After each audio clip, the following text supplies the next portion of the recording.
삼성전자 주주분들, 이번 젠슨 황 방한을 보면서 이런 생각 드신 분들 많으셨을 겁니다. 엔비디아는 정말 SK하이닉스를 더 신경 쓰고 있는 걸까요? 아니면 이 모든 상견이 엔비디아가 한국 메모리 기업들을 움직이기 위한 계산된 전략일까요? 이번 방한에서 젠슨 황은 SK 최태원 회장과 여러 차례 만났습니다. 시장은 자연스럽게 SK하이닉스를 먼저 떠올리게 됩니다. 실제로 젠슨 황은 SK하이닉스에 대해 엔비디아의 가장 큰 메모리 파트너였고 앞으로도 그럴 것이라는 취지로 말했습니다. 그리고 HBM을 더 달라는 메시지도 나왔죠. 그런데 여기서 끝이 아닙니다. 젠슨 황은 삼성전자도 챙겼습니다. 이재용 회장과의 저녁 식사를 언급했고 전영현 삼성전자 DS 부문장과도 만나 HBM4E, HBM5, 파운드리 협력까지 논의했습니다. 이게 중요합니다. 엔비디아는 지금 한국 메모리를 한쪽만 고르는 게 아닙니다. SK하이닉스에는 이미 검증된 HBM 공급력을 더 요구하고 삼성전자에는 HBM 추격과 파운드리 협력, 장기 공급망 다변화를 동시에 요구하고 있습니다. 삼성전자는 지금 단순 HBM 추격주일까요?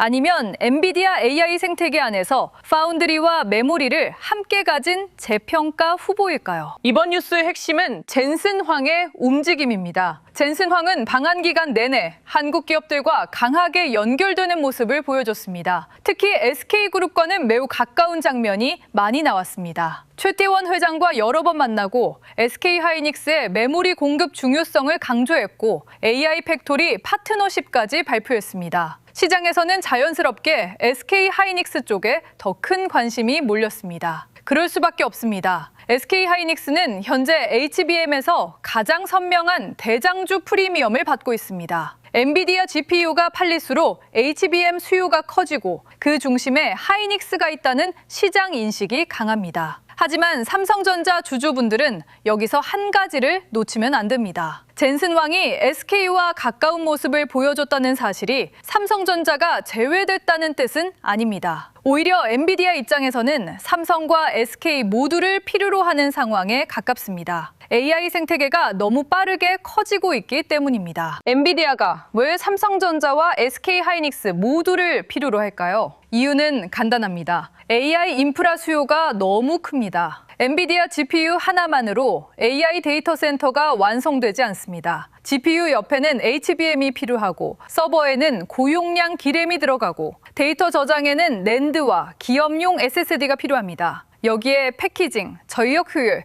발열 관리, 공급 안정성까지 붙습니다. AI 반도체는 이제 단일 부품 싸움이 아닙니다. 전체 공급망 싸움입니다. 엔비디아가 계속 성장하려면 메모리 병목을 줄여야 합니다. HBM이 부족하면 GPU를 아무리 잘 만들어도 AI 서버 공급 속도가 막힐 수 있습니다. 그래서 젠슨 황이 한국에 와서 HBM을 더 달라고 말하는 건 단순한 요청이 아닙니다. 엔비디아의 성장 속도를 유지하기 위해 한국 메모리 기업들이 더 빠르게 움직여야 한다는 압박에 가깝습니다. 이 압박은 SK하이닉스에도 가고 삼성전자에도 갑니다. 삼성전자 입장에서 이번 회동이 중요 이유는 HBM만이 아닙니다. 전영현 부회장은 젠슨 황과 만난 뒤 HBM4E와 HBM5 같은 장기 협력 이야기를 했다고 밝혔습니다. 이 부분만 봐도 삼성전자는 단순히 현재 HBM 공급만이 아니라 다음 세대 제품에서 다시 기회를 만들려는 흐름입니다. 하지만 더 중요한 건 파운드리입니다. 보도에 따르면 삼성전자는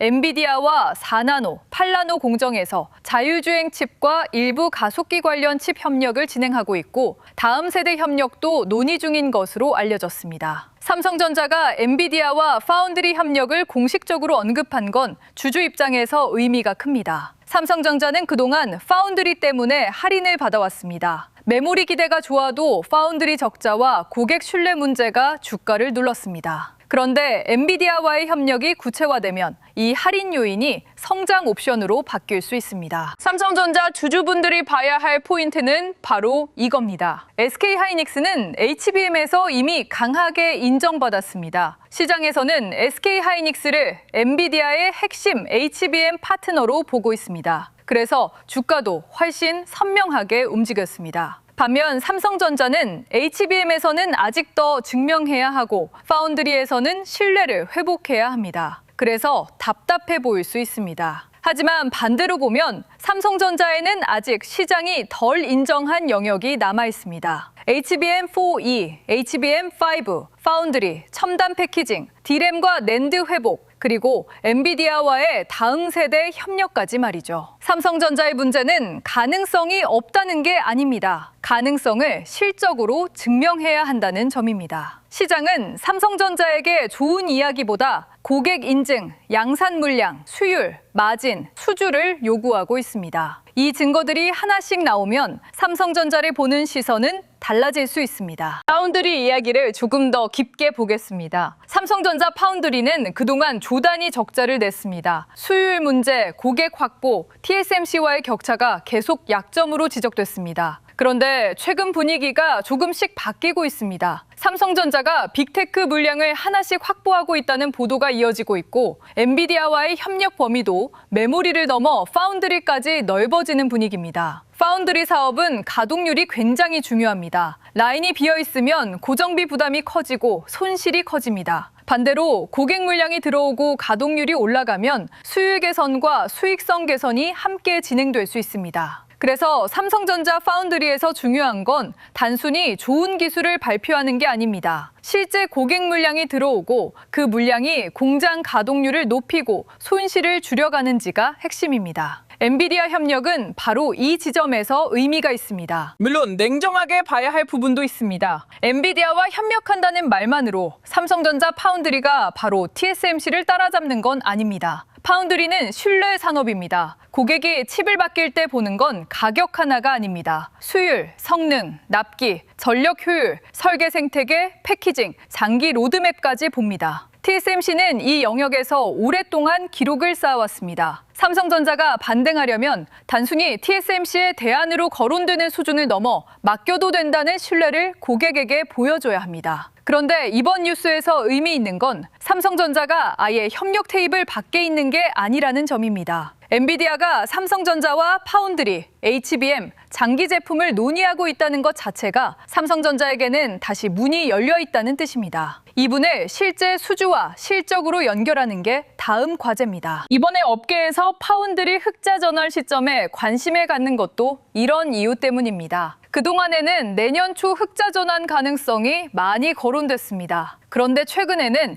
올 하반기 흑자 전환 기대감까지 나오고 있습니다. 물론 이건 기대입니다. 확정된 결과는 아닙니다. 하지만 투자자들이 이 부분을 보는 이유는 분명합니다. 삼성전자 주가에서 파운드리는 오랫동안 부담이었습니다. 메모리가 좋아져도 파운드리 적자가 주가의 발목을 잡았습니다. 그런데 파운드리 손실이 줄고 빅테크 물량이 붙고 엔비디아 협력이 구체화되면 파운드리는 더 이상 할인 요인만은 아닐 수 있습니다. 이 변화가 실제로 확인되면 삼성전자 재평가의 폭은 커질 수 있습니다. 삼성전자 주주분들은 파운드리 흑자 전환이라는 단어보다 그 전 단계인 가동률, 고객 물량, 수율 안정화를 봐야 합니다. 여기서 TSMC와의 경쟁 구도도 중요합니다. TSMC는 여전히 압도적인 1위입니다. TSMC 회장이 경쟁자들의 추격에 대해 강한 자신감을 보였다는 이야기도 나왔죠. 이 말은 TSMC가 아직 삼성전자를 쉽게 보지 않는다는 뜻이기도 하고 동시에 시장이 삼성전자의 반등 여부에 관심을 갖고 있다는 뜻이기도 합니다. 삼성전자가 TSMC를 단번에 따라잡는 그림은 현실적이지 않습니다. 하지만 삼성전자에게 필요한 건 당장 1위를 빼앗는 게 아닙니다. TSMC 일변도였던 빅테크 공급망에서 의미 있는 대안으로 다시 들어가는 겁니다. 고객 입장에서는 TSMC에만 모든 물량을 맡기는 구조가 부담스러울 수 있습니다. 가격, 생산 능력, 지정학적 리스크, 공급 안정성을 모두 봐야 하니까요. 삼성전자가 수율과 신뢰를 증명하면 일부 제품과 일부 공정에서 기회를 얻을 수 있습니다. 그 작은 기회가 쌓이면 파운드리 재평가는 생각보다 빠르게 움직일 수 있습니다. 이제 메모리 쪽으로 넘어가 보겠습니다. 삼성전자는 글로벌 메모리 1위 업체입니다. 최근 중국 CXMT 상장 이슈가 삼성전자의 악재가 아니라 오히려 재평가 신호가 될 수 있다는 분석도 나왔습니다. 처음 들으면 이상하게 느껴질 수 있습니다. 중국 메모리 기업이 상장하고 대규모 자금을 조달하면 삼성전자에 위협이 되는 것처럼 보이니까요. 하지만 곧 고성능 메모리 시장은 단순히 공장을 많이 짓는다고 되는 시장이 아닙니다. AI 서버용 메모리에는 성능, 전력 효율, 안정성, 고객 인증이 필요합니다. HBM, DDR5, LPDDR5 같은 고부가 메모리에서는 기술 격차와 고객 신뢰가 중요합니다. CXMT 상장은 오히려 시장이 글로벌 메모리 선도 업체들의 기술 프리미엄을 다시 확인하는 계기가 될 수 있습니다. 삼성전자와 SK하이닉스, 마이크론 같은 선도 업체의 시장 지배력이 다시 부각될 수 있다는 해석이 나오는 이유입니다. 삼성전자 실적 전망도 이 흐름과 연결됩니다. 메모리 공급 부족이 이어지고 디램과 낸드 가격이 강하게 올라가면 삼성전자 실적은 생각보다 더 빠르게 개선될 수 있습니다. 삼성전자는 HBM만 보는 회사가 아닙니다. 범용 디램, 서버 디램, 낸드, 기업용 SSD까지 넓은 메모리 포트폴리오를 가지고 있습니다. AI 데이터 센터가 커지면 HBM뿐 아니라 고용량 디램과 저장 장치 수요도 함께 커집니다. 이 점이 삼성전자의 강점입니다. SK하이닉스는 HBM에서 더 선명합니다. 삼성전자는 메모리 전체와 파운드리, 패키징까지 넓게 봐야 합니다. 그래서 삼성전자는 한 번에 강하게 인정받기보다 여러 영역에서 증거가 쌓일 때 재평가가 진행될 가능성이 큽니다. 디램과 낸드 가격, HBM4E와 HBM5, 파운드리 가동률, 빅테크 고객 물량이 모두 연결돼야 합니다. 투자자 입장에서 지금 가장 중요한 건 삼성전자를 단순히 하이닉스와 비교하는 데서 멈추지 않는 겁니다. 하이닉스는 HBM 대장주 프리미엄을 받고 있습니다. 그래서 AI 메모리 기대가 살아날 때 더 빠르고 선명하게 움직일 수 있습니다. 삼성전자는 다릅니다. HBM은 추격해야 하고 파운드리는 회복해야 하고 낸드와 디램은 이익을 키워야 하고 빅테크 고객 신뢰도 다시 쌓아야 합니다. 그래서 답답해 보입니다. 하지만 바로 그 이유 때문에 삼성전자에는 재평가 여지가 남아 있습니다. 시장이 아직 완전히 인정하지 않은 영역이 많기 때문입니다. 엔비디아와의 협력, 파운드리 흑자 전환 기대, 메모리 선도업체 프리미엄 재조명, 디램과 낸드 가격 상승이 함께 움직이면 삼성전자를 보는 계산은 달라질 수 있습니다. 다만 단기 주가는 여전히 수급과 시장 흐름을 봐야 합니다. 삼성전자에 좋은 뉴스가 많아도 외국인이 강하게 팔고 환율이 불안하고 미국 반도체주가 흔들리면 주가는 쉽게 올라가기 어렵습니다. 최근 시장은 하루하루 변동성이 매우 큽니다. 급락과 급반등이 반복되고 사이드카까지 발동되는 장세였습니다. 이런 장에서는 좋은 뉴스 하나만 보고 추격하는 건 위험합니다. 삼성전자가 진짜 강해지려면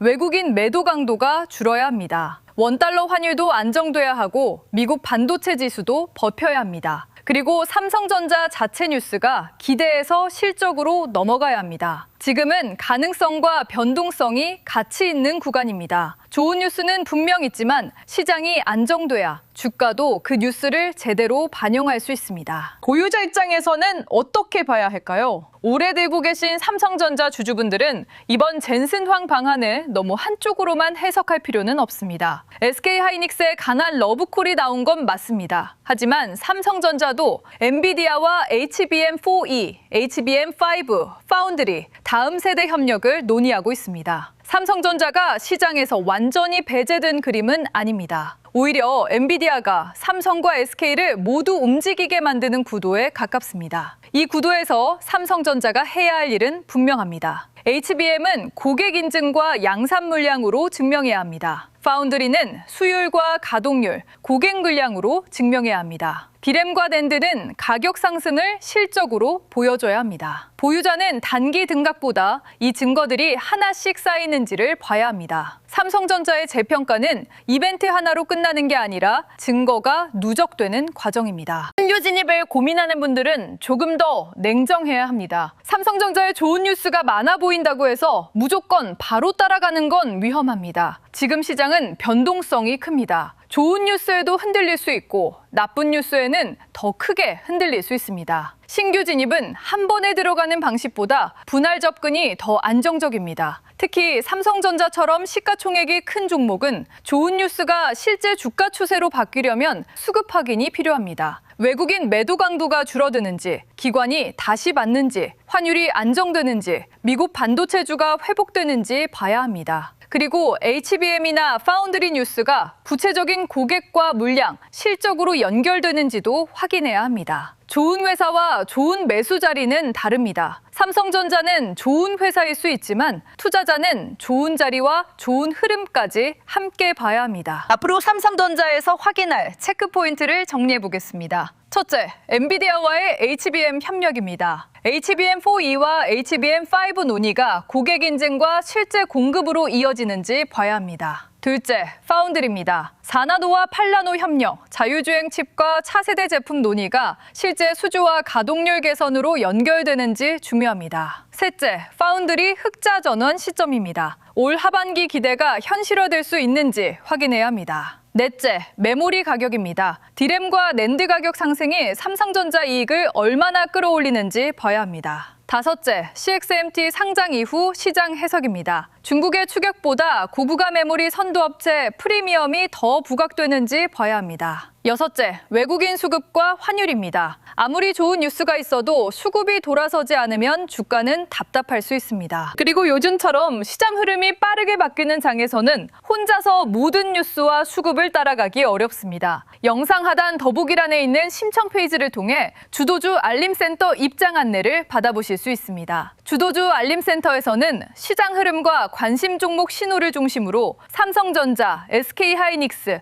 반도체 소부장, 전력인프라처럼 돈이 움직이는 구간을 함께 확인하실 수 있도록 준비하고 있습니다. 텔레그램 링크를 바로 공개하는 방식은 아니고요. 영상 하단 더보기란에 신청 페이지에서 신청해 주시면 확인 후 입장 안내를 받으실 수 있습니다. 젠슨황 방한 이후 삼성전자와 SK하이닉스, 반도체 소부장, 전력인프라까지 돈의 흐름이 빠르게 바뀔 수 있습니다. 혼자 시장을 쫓아가기 어렵다면 주도주 알림센터 입장 안내도 함께 확인해 보시면 좋겠습니다. 이번 젠슨황 방안은 SK하이닉스만의 이야기가 아닙니다. SK와의 끈끈한 관계가 부각된 건 맞습니다. 하지만 삼성전자도 HBM4E, HBM5, 파운드리, 다음 세대 협력이라는 중요한 테이블 위에 올라와 있습니다. 엔비디아는 한국 메모리를 더 필요로 하고 있습니다. 그리고 삼성전자와 SK하이닉스 모두에게 더 많은 공급과 더 빠른 기술 경쟁을 요구하고 있습니다. 삼성전자에게 이번 뉴스의 핵심은 HBM만이 아닙니다. 파운드리 협력입니다. 엔비디아와의 자율주행 칩, 일부 가속기 관련 협력, 다음 세대 논의가 구체화되면 삼성전자 파운드리의 할인 요인은 줄어들 수 있습니다. 여기에 디램과 낸드 가격 상승, CXMT 상장 이후 고부가 메모리 선도업체 재평가, 파운드리 흑자 전환 기대가 붙으면 삼성전자 주가를 보는 시선은 달라질 수 있습니다. 물론 아직은 증명이 필요합니다. 고객 인증, 양산 물량, 수율, 가동률, 실적이 따라와야 합니다. 하지만 삼성전자가 다시 평가받을 수 있는 재료는 분명히 쌓이고 있습니다. 다음 구간에서 봐야 할 건 좋은 뉴스의 개수가 아니라 그 뉴스가 실제 숫자로 바뀌는 속도입니다. 삼성전자의 진짜 반전은 엔비디아가 웃어준 순간이 아니라 시장이 삼성전자의 HBM과 파운드리를 다시 믿기 시작하는 순간에 나올 수 있습니다.